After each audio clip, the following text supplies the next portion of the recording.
Today we're going to talk about the process of antidifferentiation or integration. And we're going to just look at some basic skills. So to start with, let's look at differentiation. Let's talk about just a linear function, y equals 2x plus 6. Now let's differentiate that using our derivative skills. Well, dy dx on this one is 2. We can say that the antiderivative of this 2 is 2x plus 6. Let's look at another one. If y equals 2x plus 3, the derivative of that dy dx is also 2. So the antiderivative of this could be this or this. So to compensate for this, because we don't know, this constant disappears when we differentiate, and we don't know what happens when we integrate or antidifferentiate. We need to compensate. So we say that the integral of, so this is the integral sign, you will not have met that before, the integral of 2, and we say with respect to a variable. Well, in this case, it's usually x. It's the most common, but we could be with any variable. But in this case, with respect to x, this is the notation we use, equals, and we would integrate. So we are anti-differentiating. So we would increase the power by 1, 2x, and then we need to say, well, there could be a constant. We would need more information about the curve, the function, to decipher what the value of c is. But we'll look at that in a later video. Let's look at general integration or antidifferentiation of just a basic polynomial. Basic polynomial with a power to a variable to the power n. When we antidifferentiate that, we're now going to increase this power by 1, a to the x n plus 1, so a times x to the power n plus 1, and we need to divide by that new power. And then we add this constant. And that add the constant is really important not to forget that. This is called an indefinite integral because there are no terminals on the integral sign. That will become familiar when we look at definite integrals. So this is a basic general rule to antidifferentiate a polynomial. So let's give it a go. Let's antidifferentiate x squared. X squared with respect to x. Well, we need to increase the power by 1, so we get x cubed divided by that new power, 3, and plus the constant.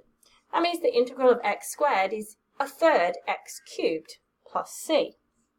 Let's try another one. The integral of x cubed plus 2x with respect to x. Now what you'll notice is there are two terms within the integral. And the way integration works is we can integrate each term individually with respect to x, just as we do with differentiation. So on this one, we get x to the power 4 divided by 4, so I'm increasing by 1. And on this one, there may be some simplifying here. I've got 2x, I need to increase x by a power, so it's 2, and I need to divide by that new power, and plus c. Now you'll notice here that I can cancel. Those cancel, and it's actually just x squared. So I'm left with a quarter x to the power 4 plus x squared plus c. All right, now that gives you some basics of some integration.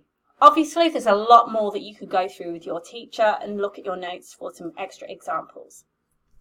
Now, occasionally, notation is used like this. If you're given dy dx, for example, 3x to the power a half, then what we need to say is, well, that is the derivative, and we're trying to find y. So that means we need to antidifferentiate or integrate.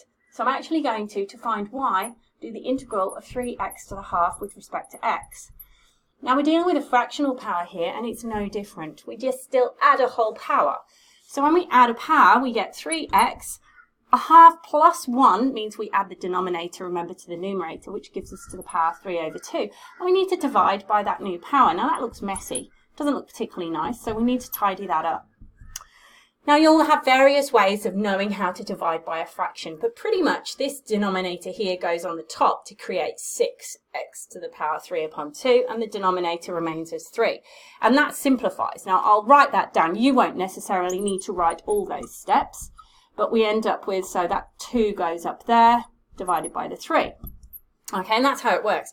Now what you see is those 3's cancel, and I'm now left with 2x to the power 3 upon 2. Now you could write that. It's etiquette in the question to leave it as it was given. Well, that's left as a fractional power, so it's acceptable for us to leave our answer as a fractional power. If it was a square root, then we would leave our answer as a square root. I'm going to look at one more example where we look at a negative power. It's no different. If I need to integrate x to the negative 2 with respect to x, then I still increase by 1, but you have to be careful when you're increasing a negative number by 1. It goes closer and closer to 0 rather than away from 0. So we actually end up with x to the negative 1 divided by negative 1 plus c. Squish that in a bit, apologies. Just create a little bit of space there. And so tidying that up then, well, x to the negative 1 is 1 over x, and obviously the whole fraction is negative, so it's negative 1x, 1 over x, apologies, plus c. And that's pretty much everything you need to know about the basics of antidifferentiation.